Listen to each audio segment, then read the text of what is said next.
They are extremely destructive to horticultural crops. To some extent, they can do damage to landscape.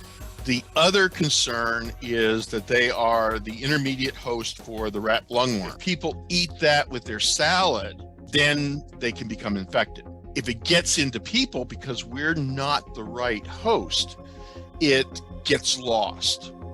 And so instead of ending up in the lungs, it will end up inside the eyeball.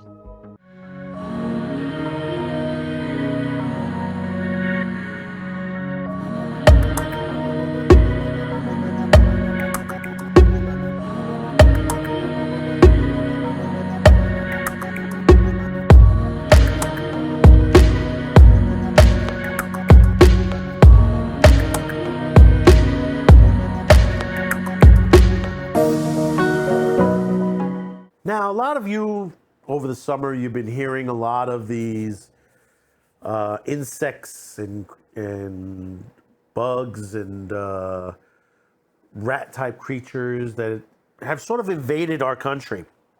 And, you know, it gets to a point where it's damaging some of our trees and food supplies and stuff like that.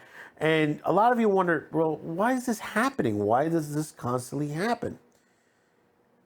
Well, a lot of this comes from some people not doing their job. And the thing about it is, you have a point where there are departments in that are supposed to handle this that are well overwhelmed with other issues, especially immigration at that point. And you may say, well, immigration is part of the problem. In a way.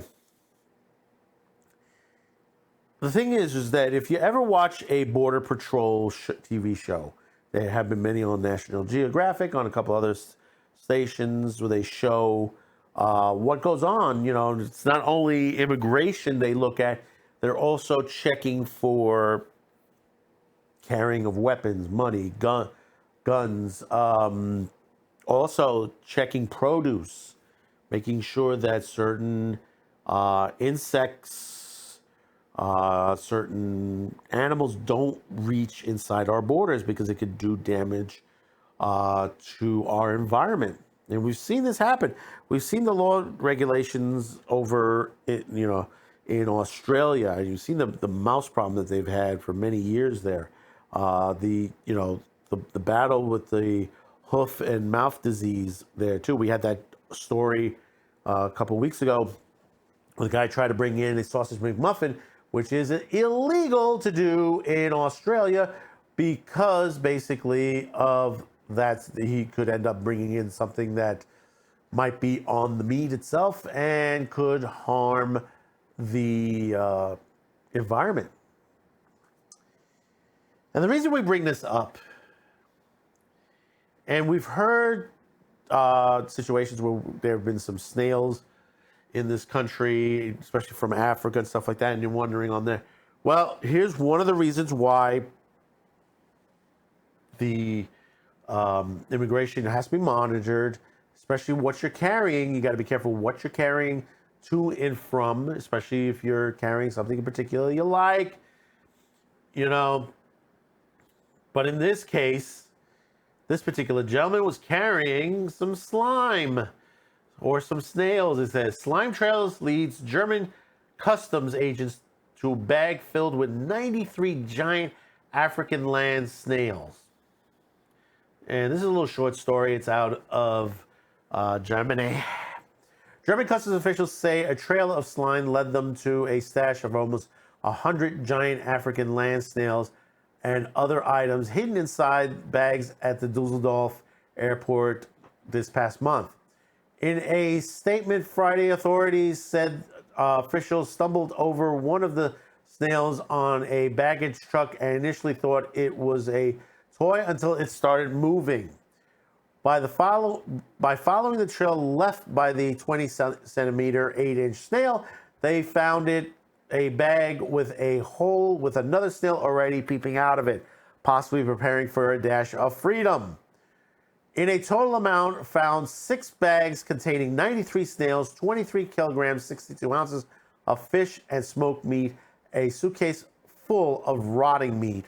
All have been imported from Nigeria and were destined for an African goods store in Western Germany. The snails were handed to an animal rescue service in Dusseldorf, and the meat was destroyed, custom officials said. Never in the history of Dusseldorf Customs Office has a trail of slime led us to smuggled goods, said its spokesman, Michael Walk. And this is the truth. When you hear stories like this, people offering you certain things, they say, listen, you can't get this elsewhere on there. Think twice before you buy it. Because you don't know what it's harming, or it could harm you.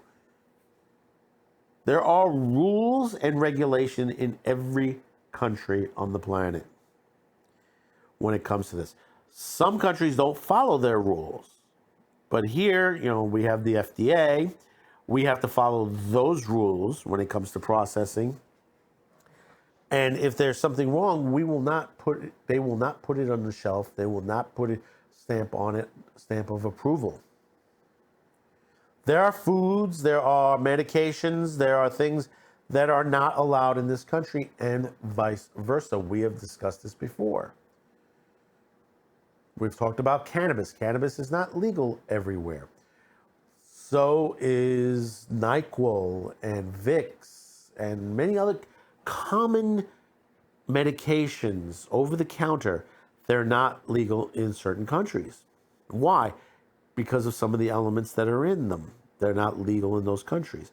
And it's the same thing with food. Certain foods are not legal in every country. And people continue to try to sneak them into other countries. And to try to make a buck. And you can see some of the meat there was rotted. We're going to sell rotted meat to an African store? Think about that for a minute. They're going to sell rotted meat to people. Now you've infected people that have gotten sick to their stomach to what they've eaten. This is in Germany. Imagine that here in the U.S. Probably does happen here. We've heard this before. We've heard this many times where people have gotten sick over lettuce, romaine lettuce, and onions, and other foods that have come from overseas. It's one major problem after another. And like I said, this is the reason why you always have to be wary, be patient when you're going through customs, because they're trying to make sure everything is in order, and make sure something that's not supposed to come into the country, make sure to keep it out. And that's whether it's someone that's a real bad person, drugs, or even a certain type of food. Certain type of animal. Hey, the snails were alive. Imagine if they got into the population of Germany. What damage could have it done? Think about that for a minute. So tell me in the comments your thoughts. Subscribe, like, share. We'll see you on the next one. Thank you for tuning in, and bye-bye now.